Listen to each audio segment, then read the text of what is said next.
Making inferences. What is an inference? Making inferences means using clues to guess what the author does not tell you. So when you're making an inference, you take what you see in the book and you take what is in your brain and you put those two things together to infer as you read. Now, the things that are in your brain is called your schema. That's your background knowledge, or all the things that you already know. Let's take a look at a few pictures and see if you have any idea what these things are. Take a look at this. Is this familiar? If you have seen or used a calculator before, then you have schema or background knowledge about that object. But if you've never seen it before, then you might not know what that is. Take a look at this. Are these familiar to you? Only if you have schema about egg rolls would you know that these are egg rolls. How about this picture? Is this familiar? Now, only if you've actually seen a school bus or read about it or been on one would you have the schema or background knowledge to know this is a school bus. So all of us have different schema or different background knowledge about what our brain already knows.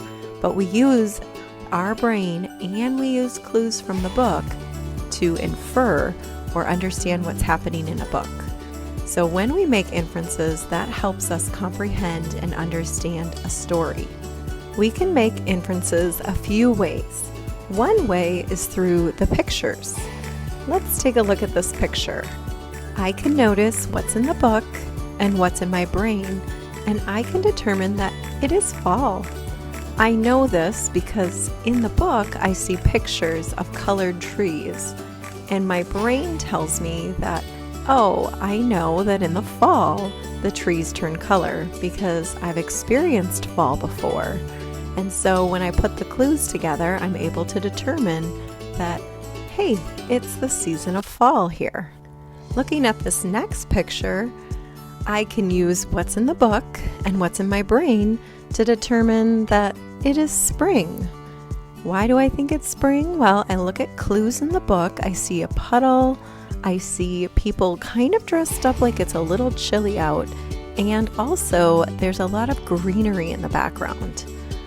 So those are my clues from the book. And then if I look in my brain, I go, oh, well, I know it rains a lot in the spring.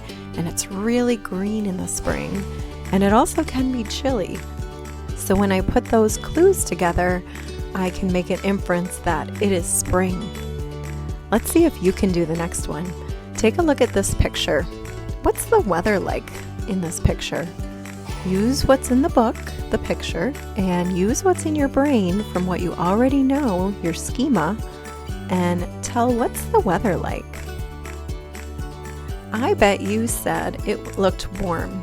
Maybe you looked at some clues from the book, like they look like they're on a boat, that they don't have anything on their sleeves. Maybe you noticed the sky. And then you also hopefully thought about, well, what do you dress like when it's warm out? And maybe you put those clues together to determine that it was a warm day. Take a look at this picture. What do you think these girls think about the food? Use the book and your brain to decide. Are you thinking that they probably don't like this food? If you look at their body language and what their hands are doing in their face and how they're looking down, and then you look at the clues of, hey, there's food still on their plate, and maybe you have some schema where you've had a time where you didn't like the food on your plate, maybe you can put those clues together to determine they don't really like this food.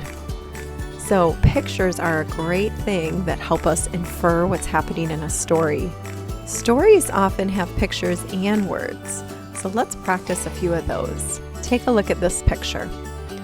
Amy's mom yelled, "Clean up your room now." Let's use what's in the book and what's in our brain to determine how's Amy's mom feeling. So when we look at this, we go, oh, well, it looks like Amy's room is kind of messy. And if we look at the words, it says mom yelled.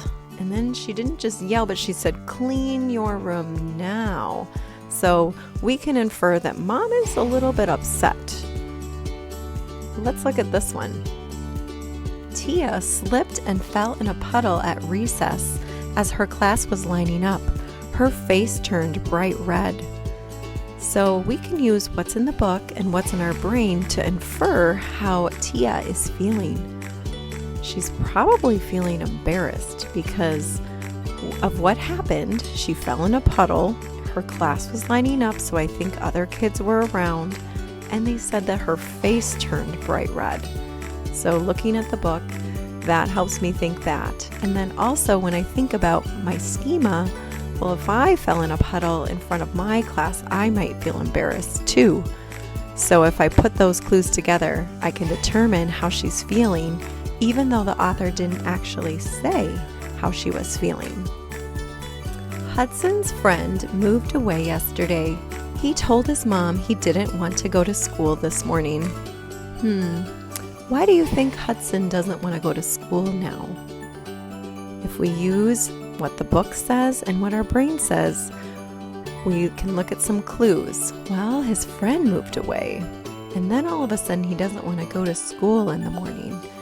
And if my friend moved away, I might feel kind of sad. And so maybe he's feeling kind of sad about his friend moving away, and so then he doesn't want to go to school the next day. We can also make inferences with just words. Jack sniffed and wiped a tear as he looked at his bleeding knee. How is he feeling? So if we look at the clues, he sniffed and he wiped a tear, so that means he must be crying.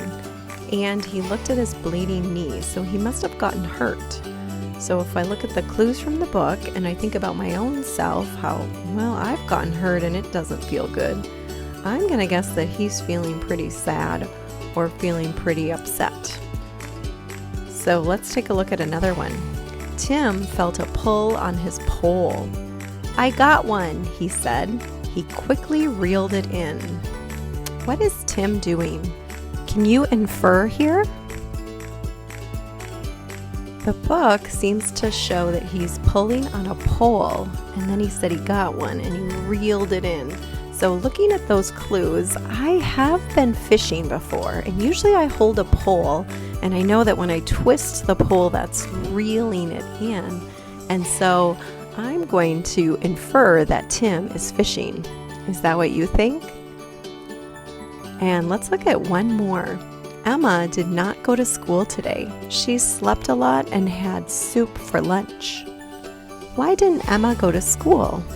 Can you infer here? It says she slept a lot and had soup for lunch. I know that when I'm sick, I sleep a lot, and sometimes I even have soup. So I'm thinking Emma didn't go to school because she was sick. Is that what you were thinking? The reason we read is to comprehend or understand the story, and the author can't possibly tell us every little thing, and so we need to infer or make inferences as we read. So remember to look for those clues in the book and use your brain to infer to really understand what the author is trying to say.